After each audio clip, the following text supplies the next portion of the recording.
Introducing Porter Cable's new 20-volt max lithium-ion reciprocating Tiger Saw, PCC 670B, part of the new growing linked system of high-performance tools.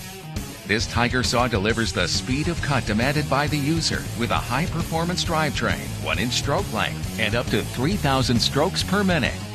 At 14.5 inches in length, the PCC 670 is a compact and lightweight reciprocating saw that fits in between studs and easily works in tight areas. A twist-lock tool-free blade change with exposed access takes the hassle out of blade changes. This tool also features a pivoting shoe to keep the saw in contact with cutting material, a variable speed trigger to provide optimum control over cutting applications, and comfortable over-mold grips to reduce vibration and fatigue.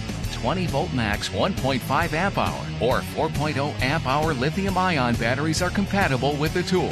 Both the compact and the max pack batteries deliver the power and runtime needed for the job. The new 20-volt max Tiger Saw reciprocating saw delivers speed of cut, compact size, ease of use, and value demanded on the job site. As part of the new line of Porter Cable 20-volt max linked system tools, it delivers the power you need at the price you want. Get linked with the power and performance of 20-volt max.